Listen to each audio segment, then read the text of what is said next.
Tom Clark's 6M podcast is a Boink Studios production. And now, on with the show.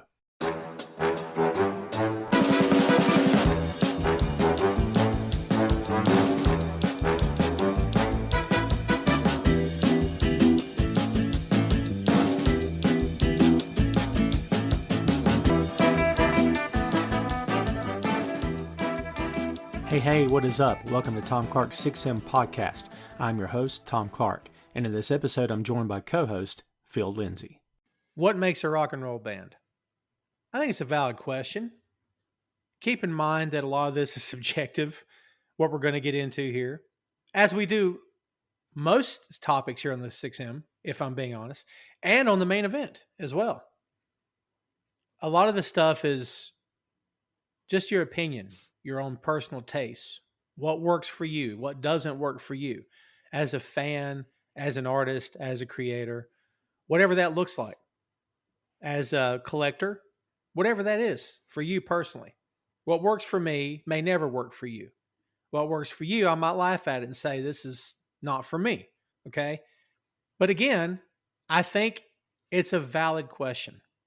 The question of what makes a rock and roll band. You could ask that of, what makes a great science fiction movie.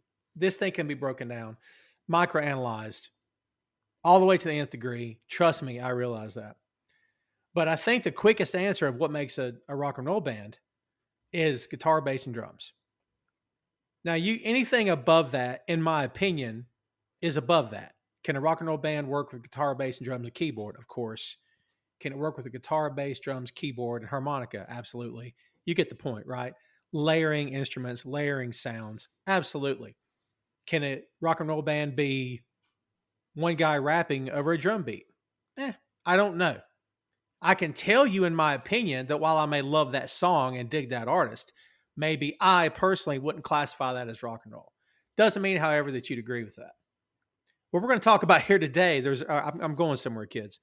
What we're talking about here today is, in my estimation, one of the best rock and roll albums I think that's ever been done. And on top of that, by a band who was, for their time, called unique and trend-setting, and they were out of the box. You know why they were called these things, kids? Because they're all African-American. And hey, look, I'll be honest.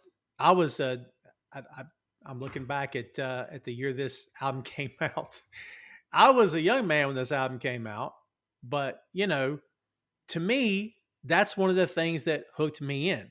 But it wasn't the first thing, because I heard the music before I saw the band.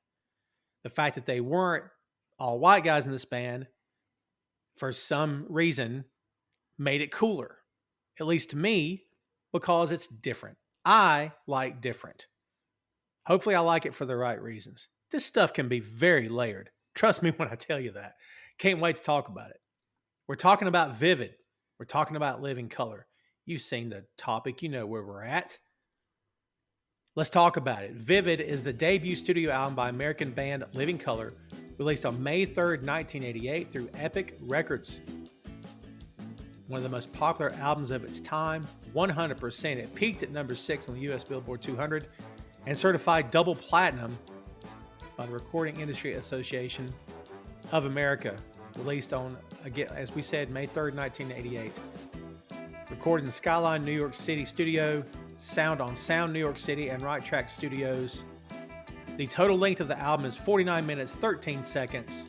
Producers Ed Stasium and Mick Jagger. How you like that? It's a very cool album. You're going to dig it. If you haven't listened to it, now's your chance to go back, relive it with us. That is your lowdown for Vivid by Living Color. Phil, what do you think about this band? This may be one of the bands that you and I have... It's funny, we've never talked about this band, I don't think. Although the title track, but the first track on this album we've talked about numerous times over the past few years, because the guy that it now is, permanently attached to. What did you think of this band? What do you think of this album? I think they're extremely influential. I think a lot of people, you hear them and you don't think right away that this is a band of all black band, but When you see the video and everything attached to it, and I mean, I just remember stuff like seeing them perform it at WrestleMania for Punk, and yeah, I think they are extremely influential. I don't know if you've seen Cross the Spider Verse yet, but for people that have, one of the breakout stars of this movie is Hobie Brown's Spider Punk, and can't look at this character without thinking like, man, this guy has had to been influenced in some ways by this band. Hmm. I have yet to see it. I got to see it. It's it's on my very short to do list right now. So when you say influence, I'm imagining neon dreadlocks. Is that what we're talking about? Yeah, he just has a. I mean, what they were doing when this album came out in '88, right? It wouldn't be Yes. considered punk at that time, but you could see the influences on punk rock. You could see that, like, you could, of course, like Spider Punk is highly influenced by punk rock and the UK scene. Well, like I said, just looking at the character and the character design, like I immediately thought Living Color. Like, Mm, even when you think of nice. like the cover of this album and just like some of the art style for Spider Punk, I can't see it without thinking of that band. Yeah, the artwork, 100%. Um, and to be honest, I haven't listened to this album in a really long time. It used to be in my regular rotation. It will be again now, by the way. After I listened to it for the first time in a while, the artwork is really nice on the cover. Their style, again, the neon, the I think Corey was wearing basically, I don't want to call it Under Armour, but he was wearing like workout clothes, like gym clothes and whatnot. They had the bright colors. They definitely stood out. Um, and man, dude, Phil, this is such a good band. Oh my God. This record is tight. It's on point. Everything, I mean, without spoiling it, kids, everything works on this record, dude. I mean, it's in one way or another, everything works on this record. I mean, is this in your rotation? Do you go back to it that often or no? I won't say that the album itself is in my rotation, but there are definitely songs either off this album or in their catalog that I go back to a lot. Nice, nice. Yeah, it's again, I've got to put it back in my rotation for sure. Um, so I in doing some research for this, I've seen people over the years who have used the words one hit wonder.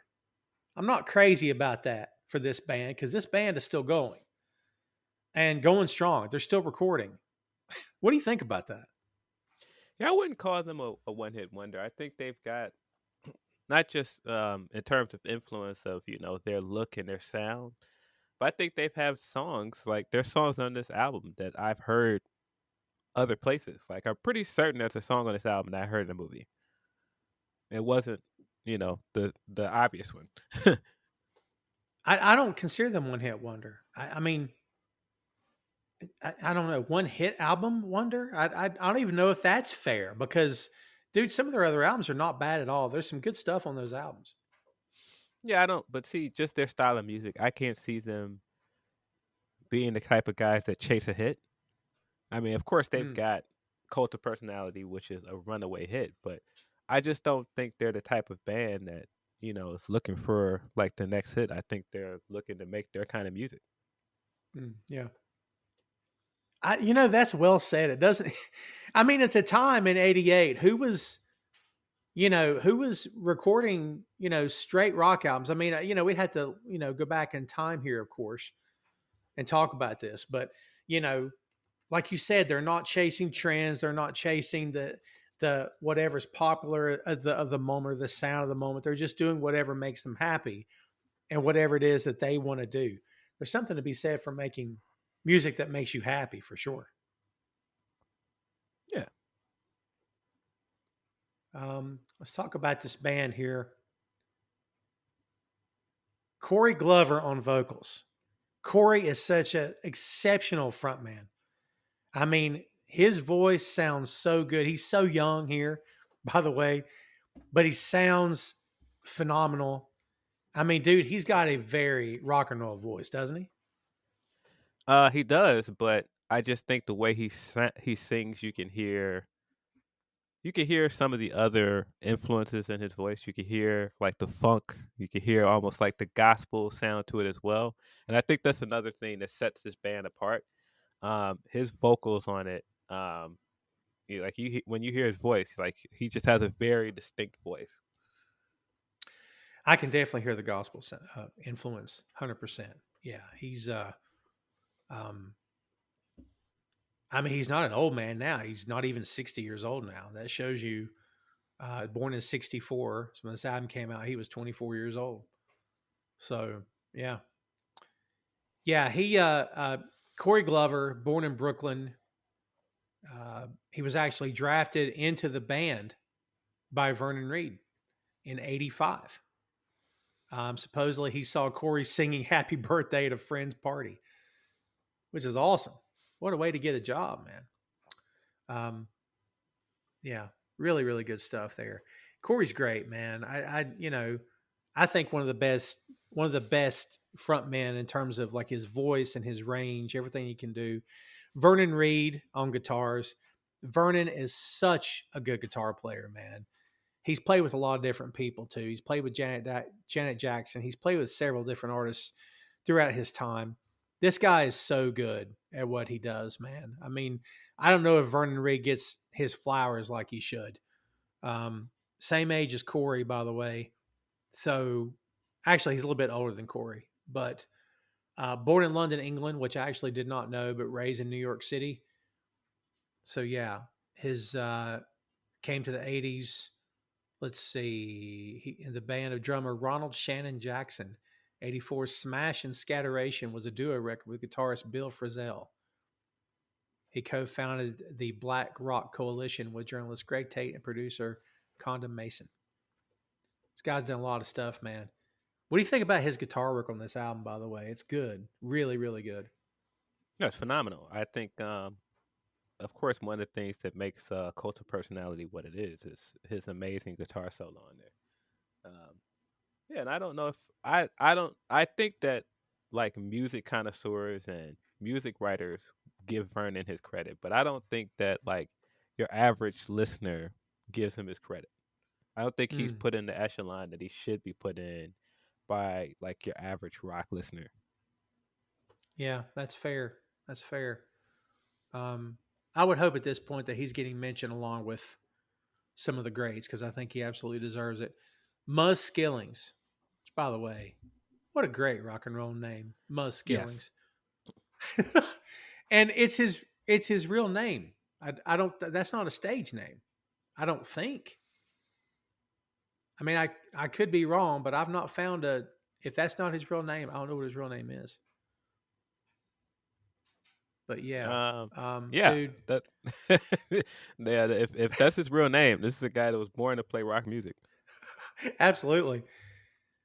As a bass player myself, I, just attempting some of his bass lines is daunting. He is so good. He plays a lot of slap bass on this album. Uh, Very funk, very retro. Just got a great vibe. This guy is so good, Phil. I mean, you got a good drummer and a good bass player, you're going to have a good band because Yeah, everything else is cake at that point, honestly, because they keep the rhythm, they keep the time. Dude, Muzz is fantastic here, man. yeah.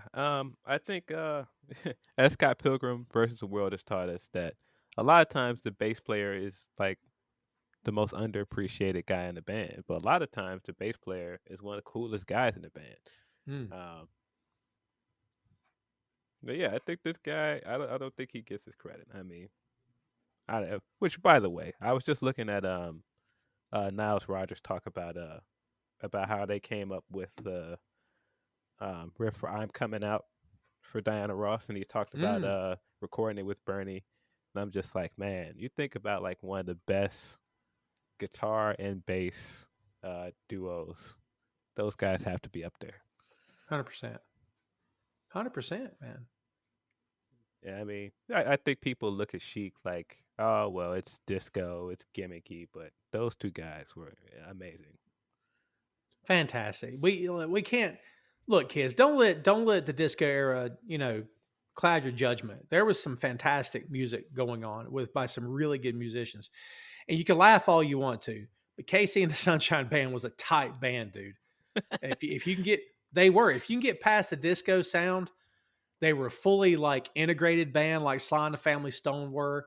None of those guys cared about what color are you, what persuasion are. They didn't care about any of that stuff. They just wanted to play, and they're a solid band. Like I don't go around listening to KC, but solid band, dude. I think people forget that. Bee Gees, fantastic songwriters. We look back and all we see is the disco, which is a shame. Yeah, I just recently watched Donna Summer's documentary that she has on HBO, and I feel like the same thing. I think people look at her as just like this gimmicky artist, but Mm-hmm. man, just the range of her voice and just the different types of music that she managed to make over her peak. I think she gets the credit she deserves either. Right, of course. So, and we have to mention that Muzz did leave the band in '92. Wanted to pursue other interests. He left on good terms. He has come back. He has done things with them since then. He was replaced by Doug Wimbish. Don't sleep on Doug Wimbish, kids. This guy is also an excellent bass player. He's done a lot of stuff. 2 solo albums. He's played with. Look, here's the here is the range of people he's played with: Michael Bolton, Depeche Mode, Sheena Easton, Al Wow. Green, the Reverend Al Green. Are you kidding me? Mick Jagger, Billy Idol, Annie Lennox, Madonna, Joe Satriani. You had me at Joe Satriani, Phil. I'm telling you. Carly Simon, Ronnie Wood. I mean, again, don't sleep on Doug Wimbish. And look, you got a great bass player. That dude's going to get work. He's going to get work with probably a lot of different people. As long as he can play, he can adapt to different styles. Yeah, dude. So, yeah, we got to give Doug a shout out. He's not on this album here, kids, but had to give him a shout out for sure. And, of course, we cannot forget about the drummer. As we said, he's keeping the time. Will Calhoun is the drummer. Longtime drummer. And, again, underrated drummer. Probably don't talk about this guy enough either, to be honest with you. He's done a lot of things. He was on the tribute to Curtis Mayfield album. He's done a lot of different stuff as well. So, yeah, excellent drummer. Phil, at the end of the day, they could have put out a really crappy album, but it would have sounded amazing because they're such a good band. Like, even if every song was crap, you know what I mean? You still would have to say, oh, man, they sound great. It's just I hate this song. So, yeah, really talented group of musicians. For sure. I really appreciate it, musicianship. So let's kick this album off, kids. We're doing the original release. There are 11 songs here. There was a 2002 reissue with bonus tracks. You can look those up. They're basically just remixed and live versions. Nothing we really need to cover here. We've got 11 tracks here to talk about.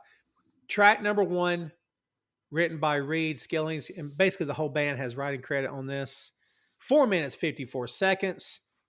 It is not the longest on the album. We talked about the guy this was attached to for life. If you know wrestling, you know CM Punk. And if you know CM Punk, you know Cult of Personality.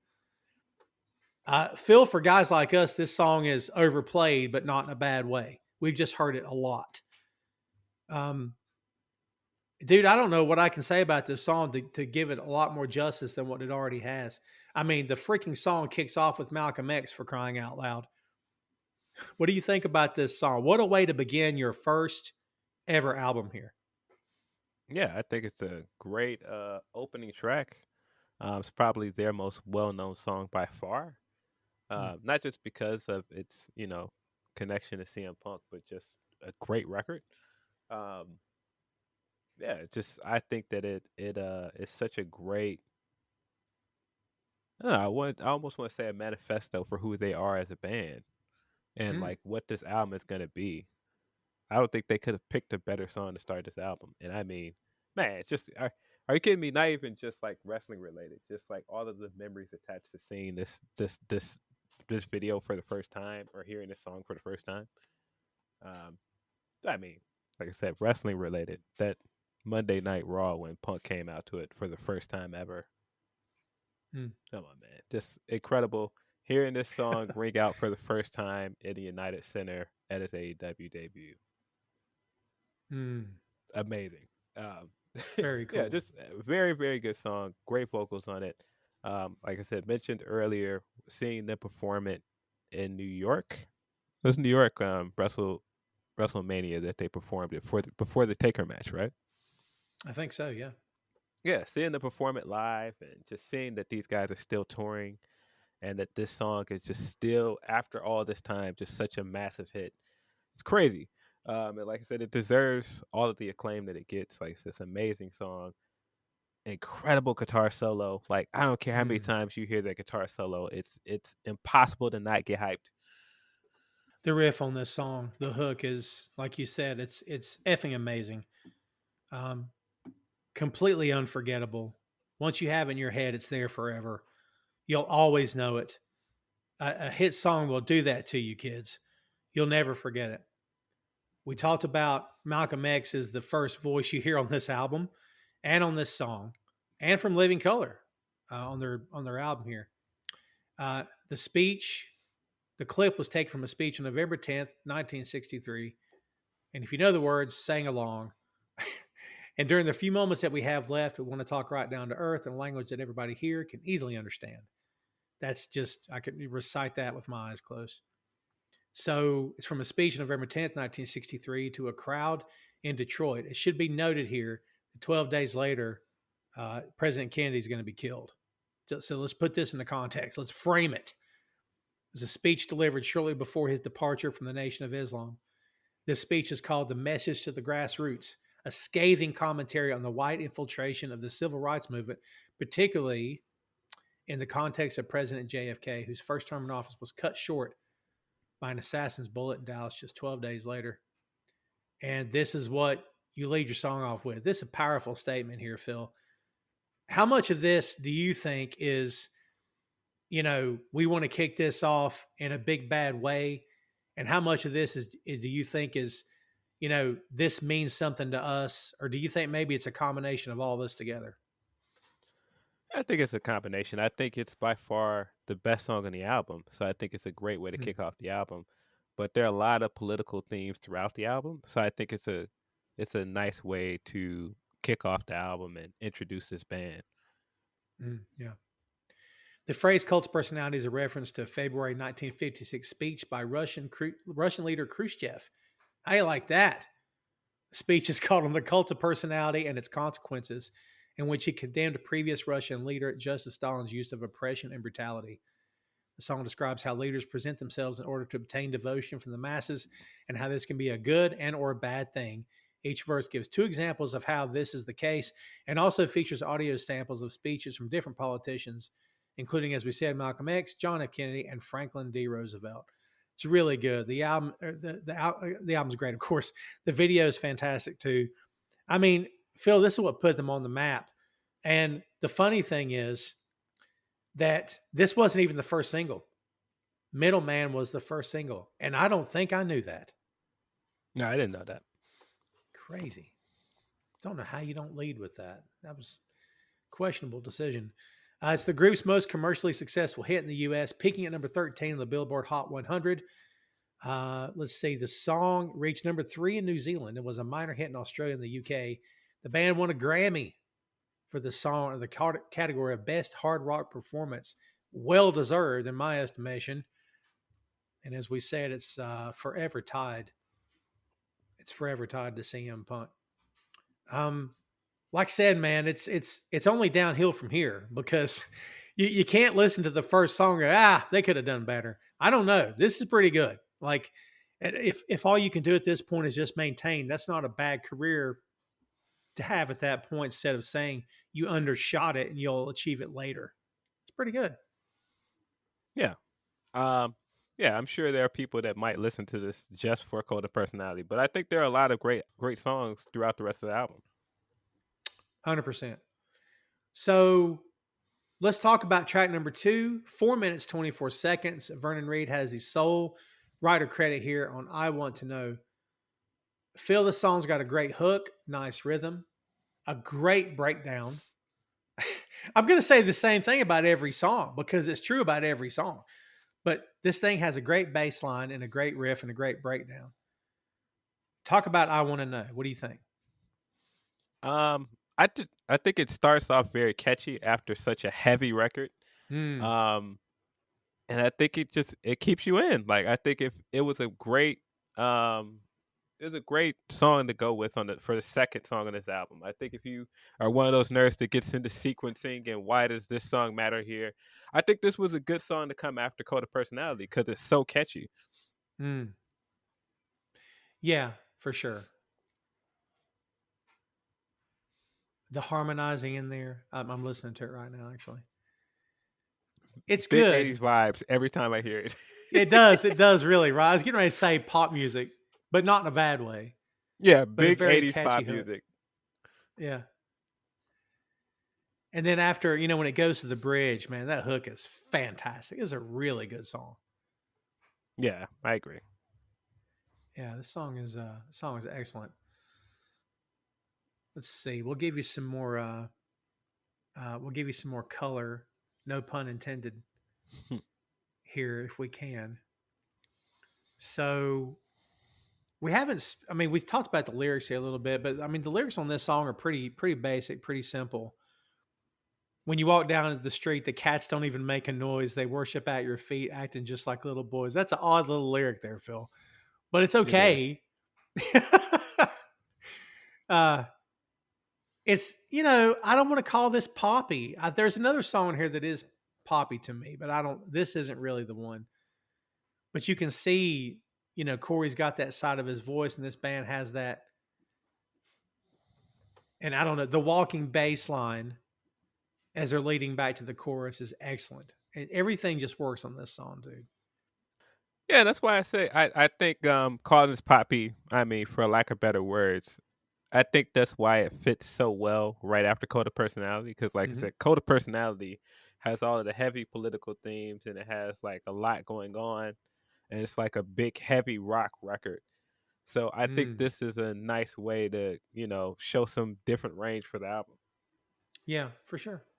Yeah, this has got a good. I, 2 songs into this record, kids, and I promise you, you're already not going to forget this album because number 2 is pretty freaking catchy. And it'll have your tapping your foot and enjoying the song. I'm listening to it again right now. Really, really good song. Oh man, that riff is excellent. It's really, really good. Let's talk about the first single off this album, track number 3, Middleman. So, Middleman, and this is something I didn't know. Middleman is, like we said, their debut single. Its lyrics were inspired by a suicide note that Corey Glover Thanks. wrote when he was a teenager. I did not know that. I didn't, dude. That's crazy. I did not know that at all.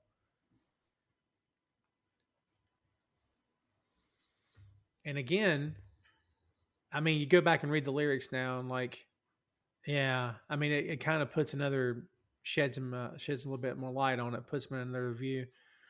What do you think about this tune, man? And do you think until you know about what Cult's going to become, is this a song you choose as the first single if you're the one doing it? No, and that's no knock on this song. I think the opening of the song is awesome. Um, I think the rhythm guitar and everything on this is excellent. I think it's a great song, but it's Hmm. not Cult of Personality. I wouldn't have No, went with this as the first single. no, same here. Same here. I don't have a need to be the best. Don't want to be just like the rest. Just stay who I am. Just be an ordinary middleman. Standing on a fine line between this and that, just biding my time, waiting for a sign to tell me that I'm something special.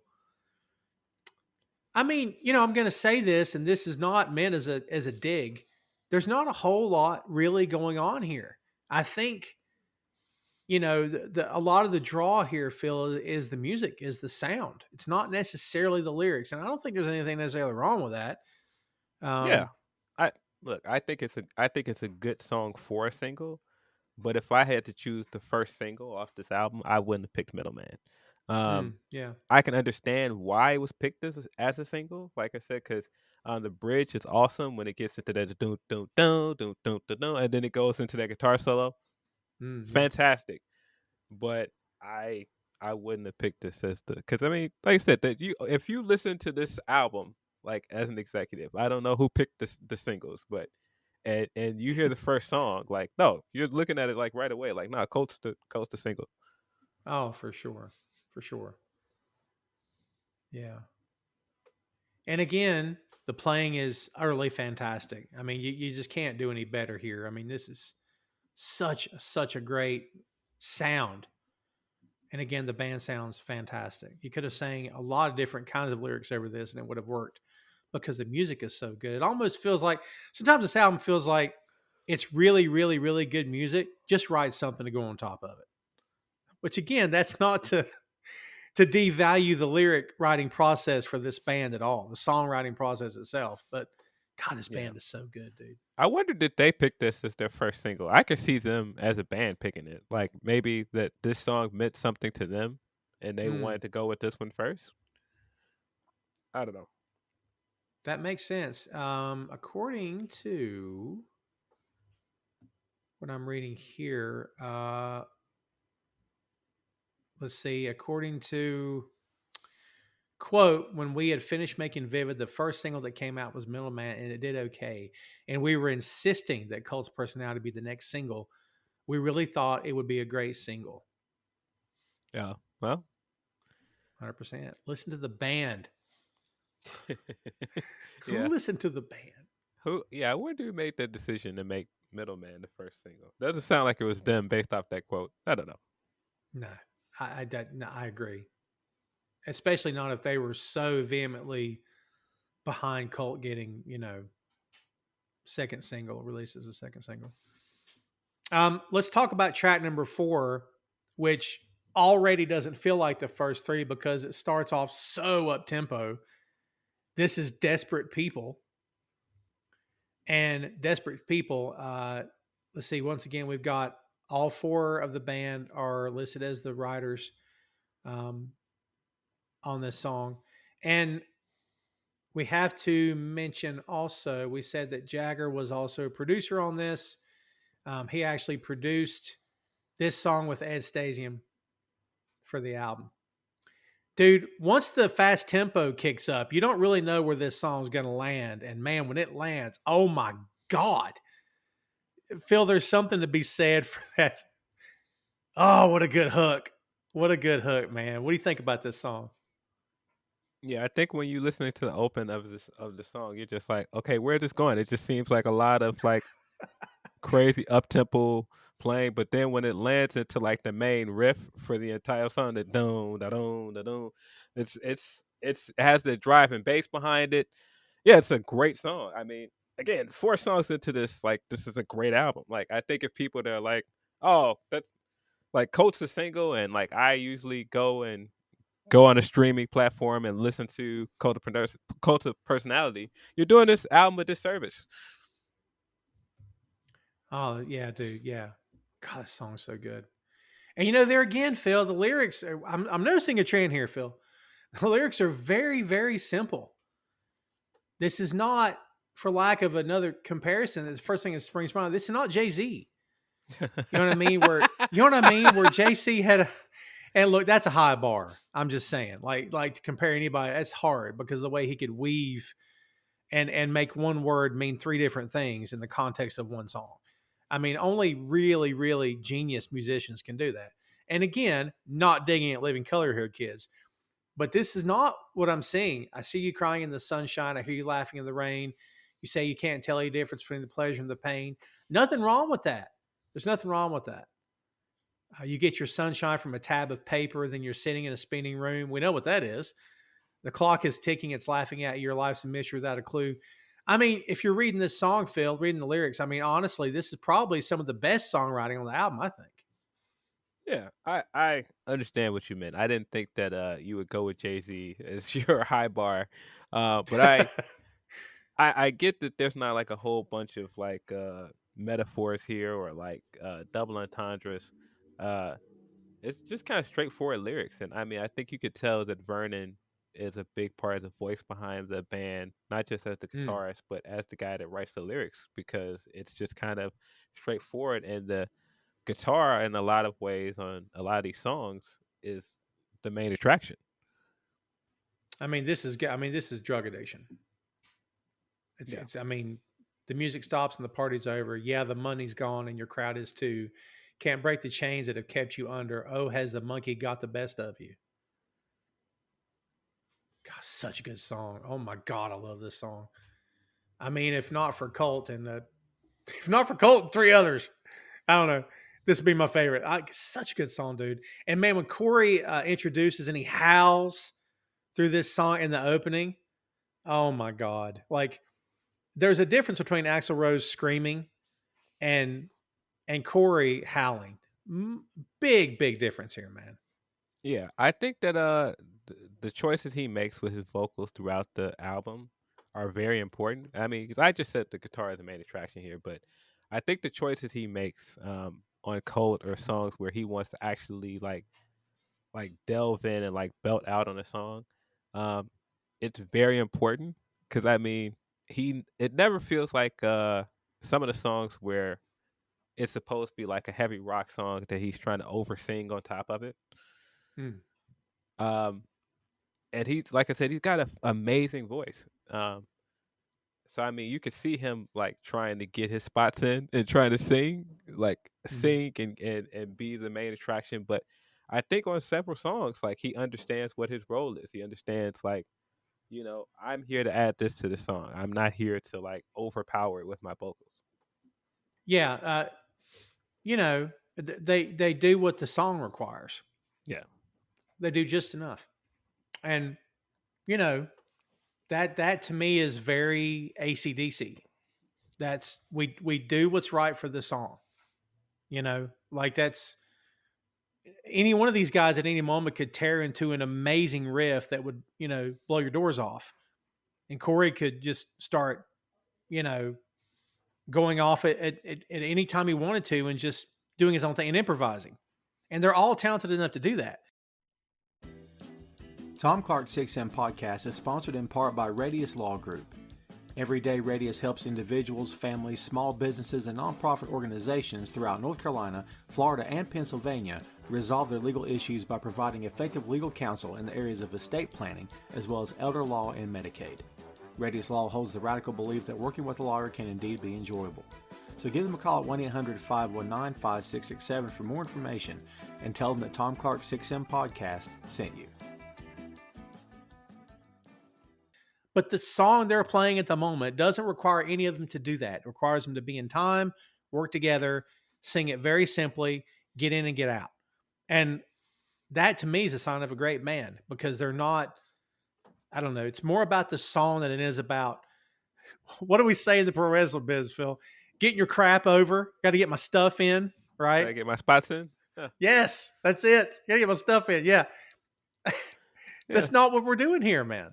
Yeah, no, I think that the best bands are good at it. I think when we talked about Queen, we said the same thing. There's so many really talented guys in that band, but they know what their role is. They know when it's time for them to shine and when it's time to let somebody else shine. Yeah, for sure.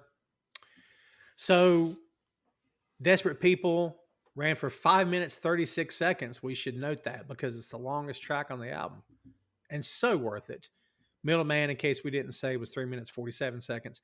We go to track number 5, which, Phil, I believe this to me is the second reason why I remember this album. And at any given time, it was the first reason before the whole punk thing. It is Open Letter to a Landlord, Vernon Reid with writing credit next to Tracy Morris, who is actually an American poet. She's also a performance artist, vocalist, voice consultant, creative nonfiction writer, X, Y, and Z, whole bunch of stuff. And she's got a songwriting credit on this. Open Letter to a Landlord is, we've covered what's going on here. And dude, Phil, this song has a very Marvin Gaye vibe with the lyrics. because it's just it's in your face with it's getting to the point as Marvin did, but it wasn't so abrasive that you immediately didn't want to listen to it. Like he found a way to get into your ear and to get into your thought process without making you go, this is a protest song. This is Yeah. just belly aching. I don't want to hear this. Dude, that's what this song is to me. Yeah, I agree. I agree. I think it's the second best song on the album. I think that not just the message of it, just how good his vocals are on here. I just think just how good the musicality is on it. There are parts of it where the backing vocals come in where it almost sounds like a campfire record. It's just amazing. It's an amazing record. God, it is. And, there again, Muzz, my God in heaven. This song is not the same without this bass line, Phil. This bass is effing amazing, dude. Yeah, bassline is really, really good. Oh, I'm just blown away by that. My God. I don't know if it's just me, but every time after his vocals hit at the beginning, and he's like introducing the record, and it cuts into like the bass line and the guitar over it, it sounds almost like Owen Hart's theme song. Is that just me? I gotta listen that to it same like again to see 80s if I vibe hear to it. it. It sounds very much like one of those like old Jim Johnson WWE themes. So that's that we've mentioned the 80s thing more than once now. Do you think this album is dated? Do you think it's stuck in its time or no? I don't think it's dated, but I think if you're from that time period or if you heard a lot of music from that time period, you definitely know when it was made. That's fair. That's fair. It has a very similar sound to a lot of stuff from that time period. Because I mean, like Yeah. a lot of stuff from that time period, it kind of has like that dum dum dum dum dum dum dum dum. It's like you hear that same like, or even the bass line, it has kind of that same sound as the 80s. Yeah. The riff of this song is so good.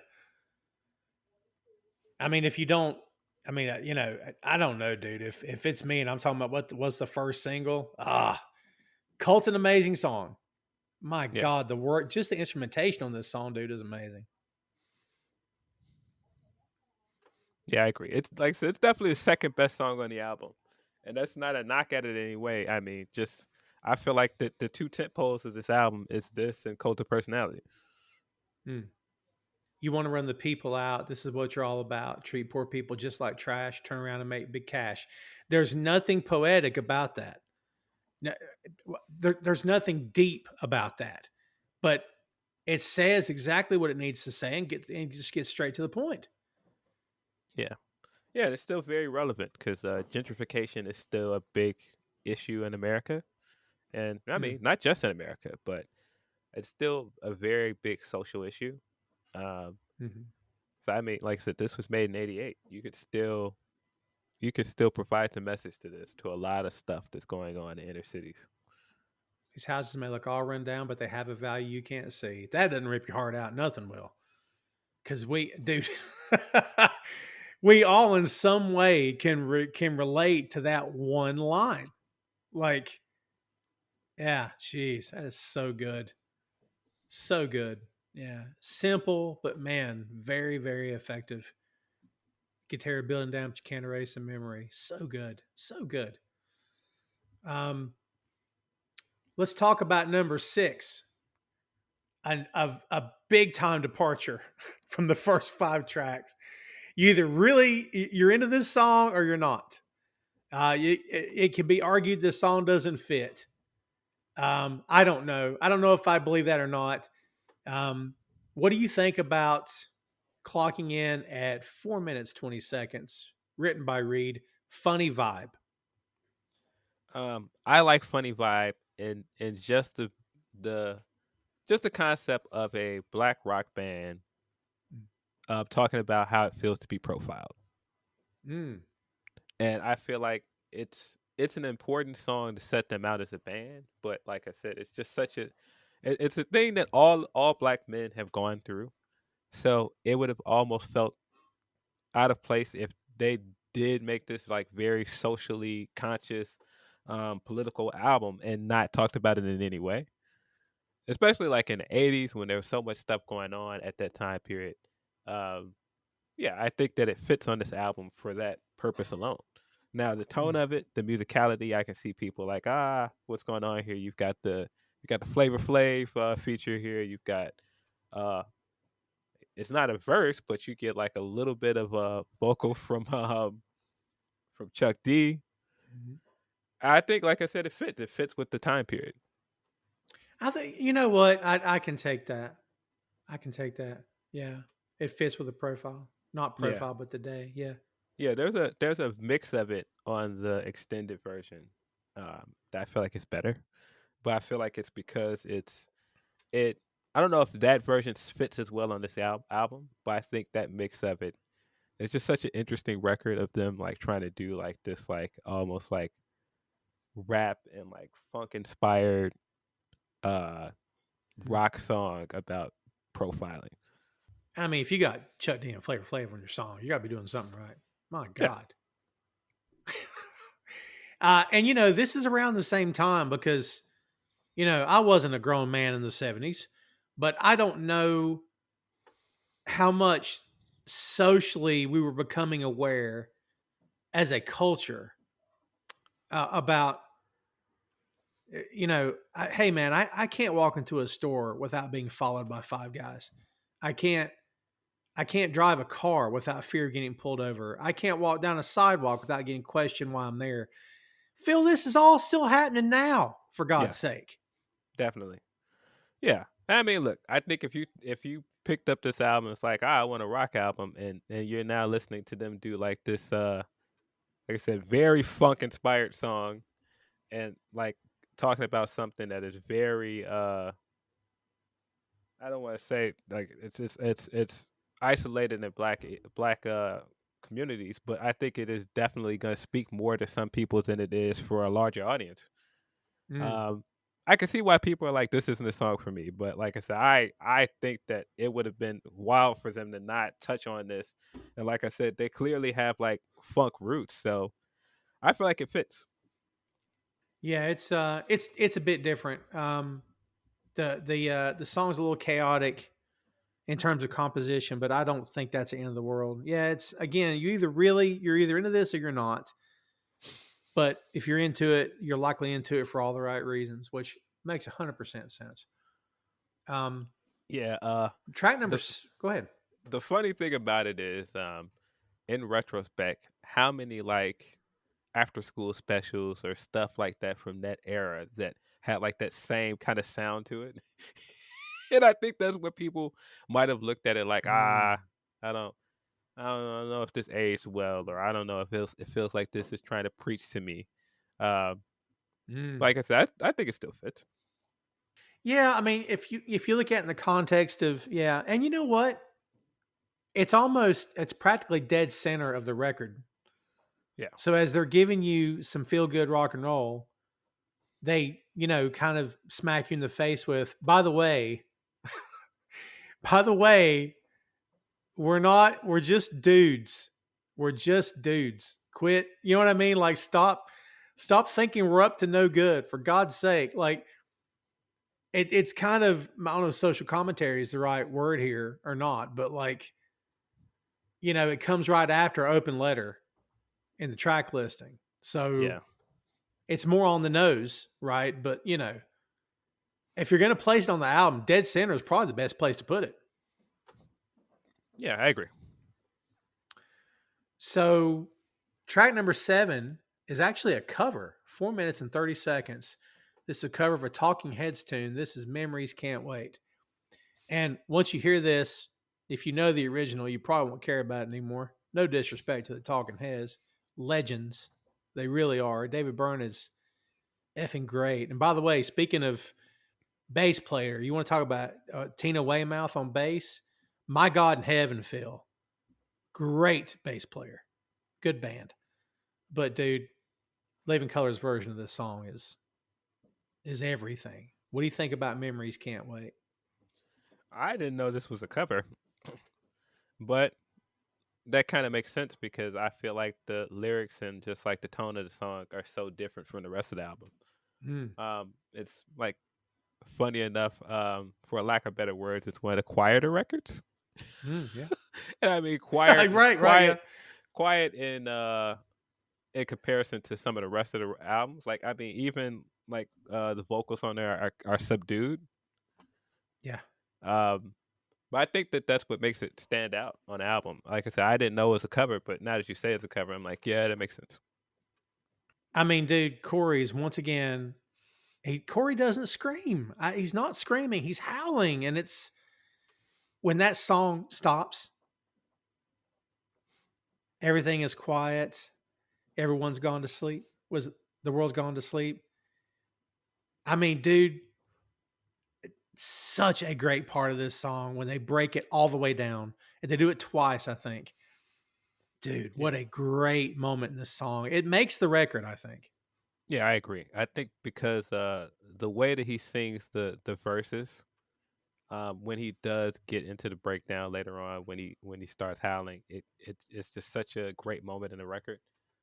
Because like I said, I for a lack of better words, you would call this song a little bit quieter because, like I said, it Mm. just has this tone, a steady tone throughout the record, and then when it like really starts getting into his groove, he starts howling and it has the guitar behind it. Yeah, I think it's great. I think it's very well composed. Well composed, and honestly, I believe of all the songs on this record, this is the one that showcases his range the best. Yeah, I agree with that. Um, track number 8, "Broken Hearts." Another great freaking song. Feel the intro on this song. You don't know what you're getting into, No, you don't. right? Oh, that And I feel harmonic like is money. yeah, I feel like there are at least 3 songs on this where you're kind of trying to look around to see where the song's going based on the intro. Like, then it settles into like what the actual rhythm of the song is, and it's like, oh, okay, Yeah, because you don't expect it at all. Oh, such a good song. 4 minutes and 50 seconds, written by Reed again. Reed is on every track except for the cover. Yeah, this is definitely Vernon Reed's record. I mean, and one way, one way or another. Um, this is really good, man. I really, really dig this song. I mean, it's again, I haven't met a song I didn't like on this album. I mean, I see the fragments of the dreams I used to have and bits of aspiration lying in the sand. The stained glass wall of love that I cannot see through provides the only light here in my lonely room. I mean, if you want to get technical about it, this could be the moment when the songwriting really, really starts to get, a little deeper, a little bit more involved. What do you think about the songwriting here versus the other tracks? I think that's definitely more poetic than some of the rest of the song. I mean, because this is kind of like a ballady record, Mm. um, and I think because of that, it's different than the rest of the album as well. Um, yeah, I could see that. I could see that you this definitely feels like Vernon trying to get into his songwriting bag. Oh, it's good. A tear that takes forever rolls down your timeless face. That's good. I really like that actually. Um, yeah, this whole song sounds like an apology. And it's like, oh man, like it's over, but I didn't mean to do what I did. Please forgive me, kind of thing. I mean, what was it that Tobey Maguire's opening line of Spider-Man? Like most good stories, this is about a girl. Yeah, Like, dude, why do guys get on stage with a guitar and bass and drums? 9 times out of 10, it's a sing about a woman. That's what we're doing. yeah. Yeah, come Either on. sing about a woman or try to impress a woman. Thank you. Or perhaps trying to piss her off. So, I mean, but at the core is are the ladies. Just saying. Um, I never really thought that it would come to this. Sometimes the things you lose are often the things you miss. Oh, you could read that more than one way, Phil. That's really good, actually. Yeah, I definitely agree that this is probably the best songwriting on the album. Very listenable, this song. This is a very repeatable track. Um, very repeatable. God, repeatable. And again, my God, Muskellings. All hail Muskellings. Freaking genius on the bass here, man. God in heaven. Track number 9, again, another departure, perhaps, from what we're used to hearing so far. This to me, Glamour Boys, by the way, again written by Reed, 3 minutes, 39 seconds. Great bass line opening the song, Phil, but to me, this is the poppiest song on the record. What do you think? Yeah, Glamour Boys, if you were wondering, is the other song that I was trying to remember. It's in a movie. I think it's Who's Talking. Mm. I think it's either Who's Talking or Who's Talking To. Um, but like every time I listen to that album, I'm like, I've heard this song in a movie. I can't remember. I think it's Who's Talking. Uh, but yeah, Glamour Boys is great because Glamour Boys is like them singing mockingly about guys that of a certain class that want to be like dolled up and dressed up to the nine and go out everywhere they go, and they're basically in the hook of the song going like, we ain't no Glamour Boys. Yeah. This is the third single. Yeah, but This was released before Open Letter was released. huh? Yeah. What? Yeah, Again, who's making these decisions, Phil? yeah. I mean, I like Glamour Boy a lot. Because Yeah. I think if you just listen to it on the surface, it's like, oh, what is this poppy record? But again, I think it's them singing it very mockingly about people Mm. that are like this. And I feel like the tone of the song is very intentional. Ba, ba, ba, ba, ba, ba. When it kicks in, it really kicks in. Yeah, like you said, great bass line on it. I think the vocals of it are perfect for it because you could totally see this. Like I said, them looking at it like, these guys. Like, I mean, yeah, I mean, I mean, this is not like a new thing in rock. We've heard things like, dude looks like a lady, and it's like it's a riff off of what other people are doing right now. Like if Mm. that's their riff off of hair bands, and this is cult of personalities looking around in the '80s like these guys. Right, right. This Sorry, thing was not cult of actually personalities, nominated but for a Grammy. Did you know that? did not know that. Wow. But I can see that because, like I said, I think this is another one of those songs where it's referenced quite a bit. And if you're one of those people that think they're like a one-hit wonder, I feel like this was a pretty big record. Mm. I would wonder if you did not know this band and you heard Cult of Personality and you heard Glamour Boys, would you think they're the same band? That's a good question. Like I almost want to test it, like to just play both songs for somebody and go, hey, who do you think made both of these songs? And Mm. I would bet most people would assume they're different bands. That's fair. Actually, really, yeah, that makes sense. Again, when it kicks in, it really kicks in. Nominated for Best Rock Performance by a Duo or Group with Vocal. So yeah, man, when this album hit, Phil, this album really hit Yeah. big time. Yeah, just a great song. Like I said, the harmony throughout it, the vocals on it, great song. What do you mean my credit's no good? It's great. And by the way, I'm anxious to get to this next one because it just came on in my ear as we speak. Track number 10 at 3 minutes 59 seconds. This is Reed and Glover both on the writing. What's your favorite color? Listed as the theme song to the album. Dude, it almost sounds like we're going to tribute Rob Halford and Judas Priest from the scream to the intro. It sounds like Priest to me, man. Yeah, it almost doesn't feel like a song. It almost feels like uh, it almost feels like a an outro or like an overture. Mm. Like it just feels like a hey, wrapping things up, wrapping up the album. Yeah. Um, It's a and reprise. yeah, it's kind of like a reprise of like, all right, this is who we are as a band. And I can see why it's seen as like the theme song of the album because it fits them perfectly as a band. It fits this album perfectly. Mm, But like I said, it's short and it's just to the point. It's not really like I said. It doesn't overstay its welcome. That it barely feels like a song. it's true. It's true. Yeah, because it just, I mean, the lyrics just kind of just keep repeating. Listen, if you know what's your favorite color, baby? Living color. I Yeah, mean, uh, well, is it red? That's what I said. Well, is it gold? Ha, you got to me sold. Oh, that's yeah. good. That's fun stuff. Very very funk. Oh, You can very, yeah. very funk influence. You can hear like the James Brown influence in there as well. Yes. Yes. Um, yeah, I feel like it's a perfect like summation of who they are as a band. Hmm. This is just them having fun. That's what this is.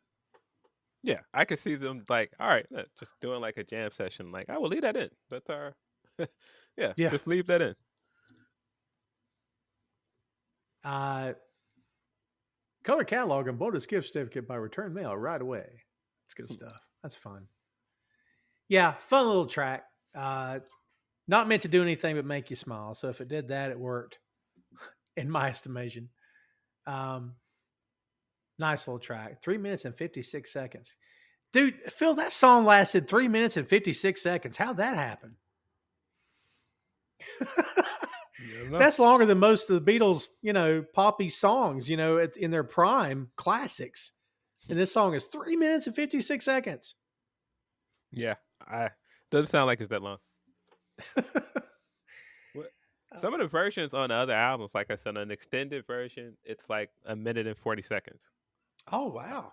and so, like I said, it's probably been extended on some of the albums because, like I said, it's barely a song. Very true. Yeah, the James Brown reference is right on the money. So yeah, um, the influences on this album continue to mount up. It's amazing how many influences we've said and we've already heard. We're about to wrap this up, kids, because we got one more song to cover. It's track number 11, written by Reed. Once again, this is "Which Way to America." 3 minutes and 41 seconds. And yeah, dude, once again, amazing bass line, catchy little guitar riff. I mean, what do you think about this track, dude? What's your thoughts on it? It's actually one of my least favorite songs on the album, Really? but it's not a bad record. Um, you can see what they're doing. It's very up tempo. It has like this, at the same like kind of funk guitar towards the beginning of it, but then it's just kind of like jumps all over the place. It's got like this, it's got like this, Mhm. like wailing guitar solo, at like towards the middle. Um, has clearly has like its message, like questioning America. Um, but I could see people listening to this and going like, "What's going on in this song?" Like it's a lot happening. And Mick Jagger's been on this album a lot. I mean, he's on several tracks. He's on this one as well.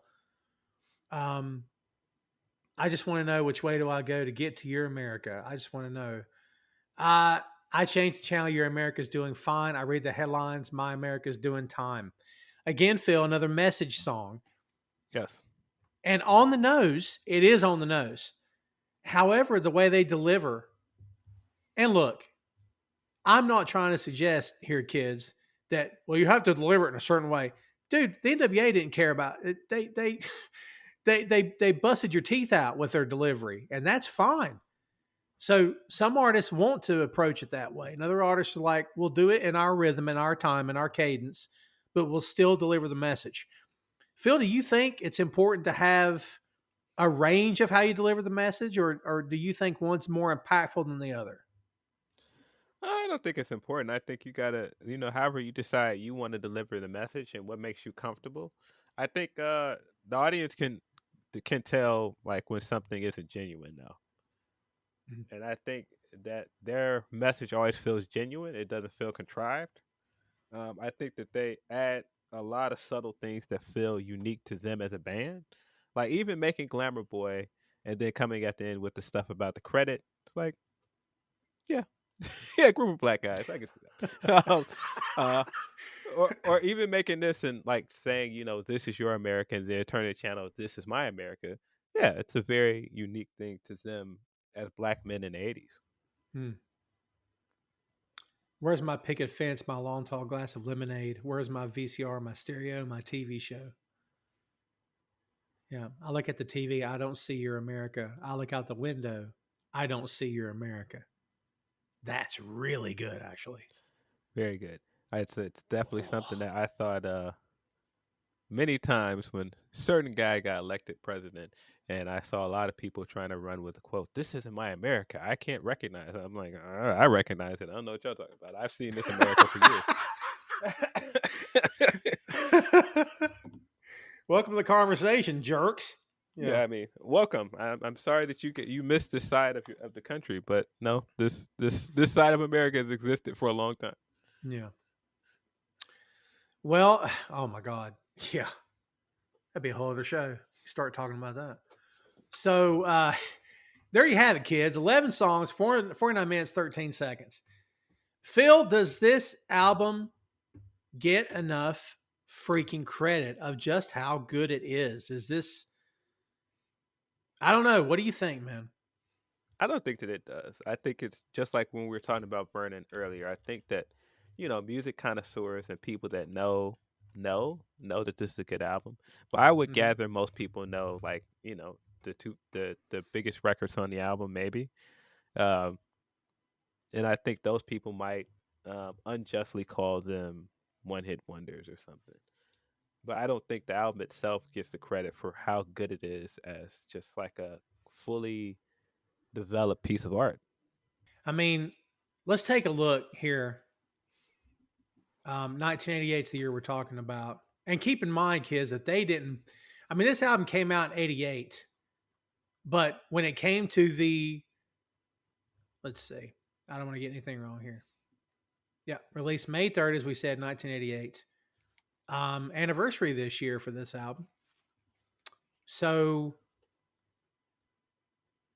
let's see, 1990 Grammys, I believe, is when, yeah, 1990. So it spent 2 years before it started getting its flowers, which is, yeah, okay. That works, I suppose.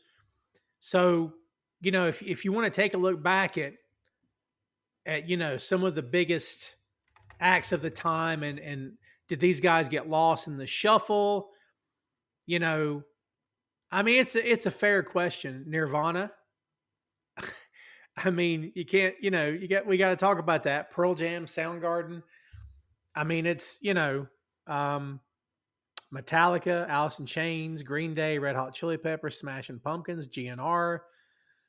You know, um, I don't know. I don't know. Maybe they did to some degree kind of get, maybe not then, Phil. Then at the time, they were like, oh my God, this band is amazing. But I'm talking about staying power. Is it because they didn't have like follow up smash albums that we're not still talking about this band right now? Maybe, but I mean, we've had other bands that had like a really great debut. It didn't have as good of a follow up. Mm-hmm. I mean, I could see Living Color being kind of a niche thing for rock fans, Hmm. but I feel like they were fine with being niche. You know what I mean? Because I mean, when we talked Yeah. about not following up Cult of Personality with a bigger record, I don't think they wanted to chase a big record. Time's Up, by the way, which was their follow up, which is a great title, in 1990, is a good record. Okay. Because I had that. I'll show my age. I think I had that on cassette tape. I think I did. Don't quote me. I think I did. And I wore it out. I actually really like that album. So they've done stuff since then. They're still touring. They still sound great, by the way. I think their most recent album if I'm not mistaken. Let's see here. Their most recent album was 2017 Shade. But I know they're still together. I know they're still working. I know they're still doing their thing. They cover any inner city blues on their latest album. So yeah, they cover Notorious B.I.G.'s "Who Shot Ya." So yeah, they're still doing their thing. Good for them, dude. I don't know if if we can call Living Color a Mount Rushmore kind of band. I mean, I don't know, dude. Do you think we get too hung up in this? Well, it's this is an African American rock band. I mean, at what point can we not just say this is a rock band? I mean, was that sold too much as a novelty, maybe, or should it be praised? Should it not be taught to me? I mean, what do you think? I mean, I got thoughts, but I'm kind of in between. What's your take on that? I mean, I think it's a part of what made them unique. I think it's a part of what made their sound special. Like you can't take that part out of it. Like I mean the songs that we talked about here that had the funk influence on it. I mean, just the just the sound of their records, the sound of Corey's voice. You just can't get around it. The fact that Mm, this is music made by black men. mm, Um, and I don't think that that should be their defining trait. I don't think it should be that. Oh, they're a great black rock band. They're of course a great rock band. mm. But I do think that that's part of what made them special. It's part of what made them influential. It's a selling point, and I don't mean that in a negative way.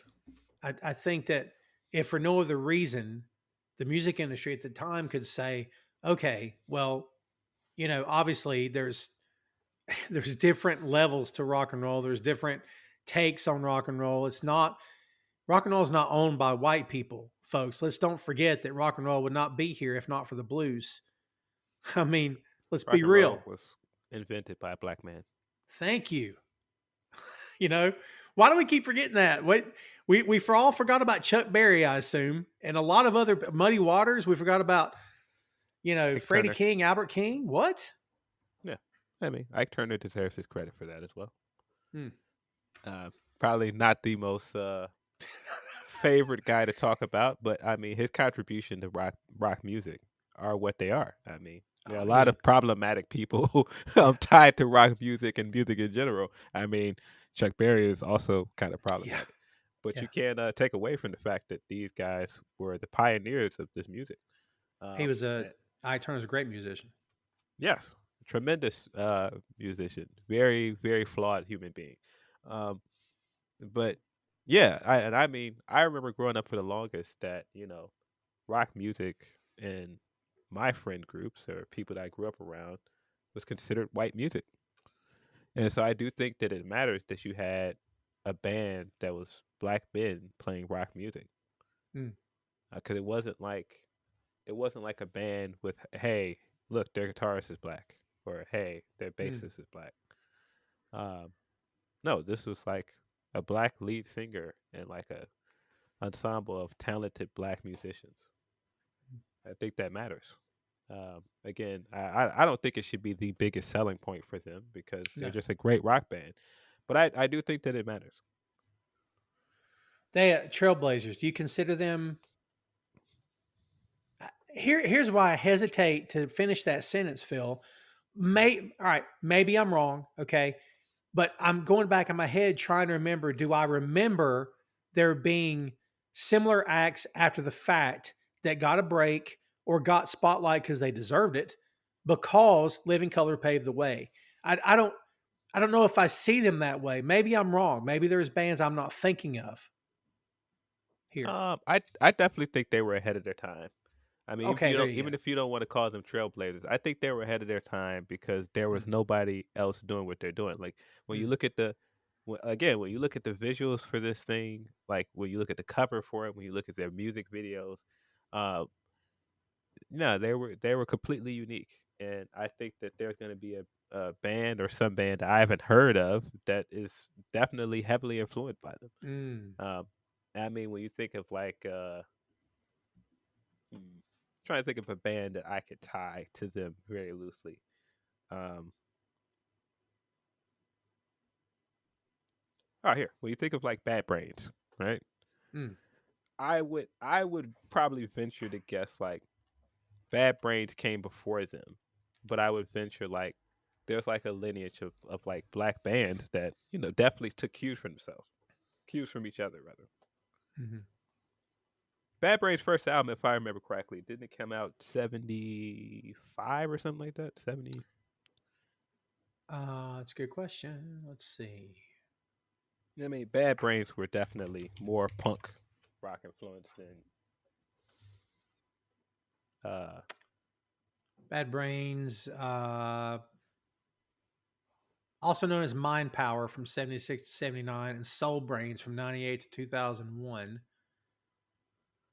Widely regarded as pioneers of hardcore punk. yeah. So yeah, that's Formed in 76. Wow. yeah.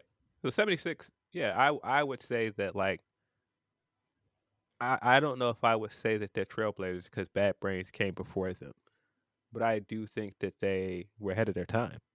Hmm. Yeah, and watching, looking back at videos of Living Color, man, just dude, they were all over MTV.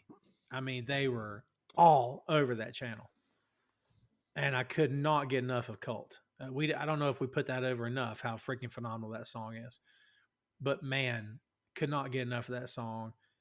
And confident dude in that video, Corey. The way the camera follows Corey through the whole video, and he's pacing back and forth. So confident. These guys were so good, man. I've never seen them live. I need to fix that. Yeah, they were here in Chicago, and I still didn't see them live. When they Oh, were here in Chicago, CM Punk was there. He came out on stage. that's right. Jeez. Think that was at Pitchfork. Mm, yeah. I Body Glove. It was body. Was that one that what the gear was called? I think Yeah, Body like Glove. you That's talk right. I about like the forgot. the the leotards like they would wear. Yeah, Yeah. God, it's amazing how things change. One day, kids, Under Armour is going to be a thing of the past. I promise you. We're going to be on to the next thing, the next gimmick or fad or whatever you want to call it. To be very fair, 80s, Phil, what's very that? very 80s. Oh my God. So, yeah. You know what? Is that part of because I'm watching them jump around in the body glove and the neon. I mean, and then you're like, clothing or fads or whatever. And then this band, again, not fair to the band. They're still here. No one's dead. Yeah, But like, we don't freaking talk about them. I hate that. I really hate that. yeah. Uh, yeah. I just think just that time period, man. You could just see all influences of just like black culture and just like how it melded with rock culture. And again, you could say the same thing about Bad Brains. That's why I'm like, I can't just be like, oh well. And again, like I said, rock music is invented by black men. So I can't just say that these guys just plopped out of nowhere and changed rock music. But I do Mm, think that they had their era. They had their moment. that's true. Yeah. Like we said, we can't forget where it came from. I mean, Muddy Waters invented electricity, Phil. We all know this. Yeah. So, I mean, even if you look at I don't know who created their album cover, but when I look at it, it kind of looks like Basquiat. wow. Yeah. Well done. It is that's worth looking up. Like who made their album cover? But like you could see like it looks very similar to Basquiat's style. But again, it's the time period because Basquiat was huge in the mid late 80s. Yeah. I'd be surprised if you're wrong, actually. Someone recently reviewed this album 4 weeks ago, actually. I bet a lot of people are reviewing this album because it's the 35th anniversary, which just makes me want to vomit because that means I'm old. It makes me sad. You can actually order the album cover as a print, by the way. Hmm, Yeah, which is pretty cool. Yeah, it's artwork for sure. definitely. But yeah, I mean, I think you're right. I think it's very much along those lines, heavily inspired anyway. Yeah. So yeah. Um, well, kids, there you have it. There's the album. Excellent album. If we haven't put that up over enough as it is, my goodness, what more proof do you need to tell you that the album is freaking amazing? It is so worth your time. If you're a fairly young individual and don't know who we're talking about, it's time to look them up. Throw them in your Apple Music machine and look them up. This album is utterly fantastic. If we haven't convinced you yet, if this hasn't convinced you, we've not done our jobs here. Mm-hmm. This album is amazing. So by all means, check it out. Yeah, amazing. Just how, I mean, like I said, if you just look on them as a surface, like just look at their music, I think you could see where people like, well, did they have like staying power? But like I said, when you look at like the videos and like the visuals, I mean, even if you pull up the cover of Time's Up, and like I said, I just saw Across the Spider-Verse, and looking at like how Hobie moves throughout the movie and how he kind of has like kind of that like paper cutout uh outline around him through the most of the movie, that is very prevalent on the Time's Up cover. And that was just like that time period, just like that kind of style of art. Yeah, I don't know how you could take them out of like that time period and just what they meant. Yeah, you know what? That's great. You can't imagine that time period without them. That's well said. That makes a lot of sense. I mean, looking back over that time, for sure, I can't imagine it without them. I still don't have an answer for you on that. That is amazing that I cannot find the answer to that. Yeah, somebody's gonna tweet you at some point. Like, yeah, I don't know. It's right here, idiot. Yeah. Yeah, I still don't know. Oh, that's why you got. I mean, dude, you gotta love albums. Albums are fantastic because you get everything. I love my digital music. Don't get me wrong. I'm fully into 2023. It's all good. I'm not old and crusty, but I do love my vinyl because you get to hold it. It's like reading a digital comic versus holding a comic book. It's not the same thing, man. Yeah, man. Like it's different than buying that album for the first time and pulling out the booklet inside and seeing the liner notes and everything and seeing all the artwork inside. There's so many albums like that I bought, and just getting a hold of the physical CD or getting a hold of the physical packaging for it. It wouldn't be the same experience. Like, I mean, how many Outkast albums did I buy and opening it and seeing the naked woman on the first side? On the first side, there's an entire generation of fans that doesn't know that experience. They don't know that unfolding the Thriller album showed a tiger on his leg. Yes. Yes. Yeah. And I mean, like, again, there was a whole generation of us as rap fans or music fans that, if you had those booklets of CDs, like, you could tell the Outkast CDs right away because it didn't have any words on it. It was just a naked woman. Yeah. The same with like Tribe albums. Tribe albums were kind of the same way. Very true. Very true. Well, let's put a button on this, my friend. Give me your last word on Vivid. I would say a game-changing album with, I would say, one of the greatest debut singles ever. Like, I mean, I guess you technically can't call Cult of Personality their debut single because it wasn't their first single, but again, just for them, the song that put them on the map, like, you don't get much bigger than Cult of Personality. Yeah, I'm with you. It's an excellent album. Everything here is good. I mean, it's just, again, just appreciating the musicianship of this record is, I mean, it's very few can beat it in my estimation. Tight, sounds amazing, timeless, in terms of, does it still sound good today? Of course it does. And again, kids, how do we kick this episode off? Guitar, bass, and drums. For me, that will always be timeless. You can add whatever else to it you want to add to it, okay? But guitar, bass, and drums. There's a reason we're not talking about skiffle music. And the only reason any of you know about skiffle music is because of the Beatles. Otherwise, none of you would have any idea what skiffle music even is, okay? I mean, there's a reason why we're still talking about rock and roll and Living Color, dude. Yeah, definitely. I definitely think that they're in some ways very underappreciated. Yeah, Hmm. there's this cycle of things on the internet where something will be good, and then people will make their videos or articles. Was this really that good? And then some member of the band dies, and it's like, oh man, this guy didn't get enough credit while he was here. He didn't get his flowers. Yeah, well, there you go. Spend your time praising them while they're here. Yeah, no, it happens all the time, man. It does. Yeah, you're 100% right. Unfortunately, it does.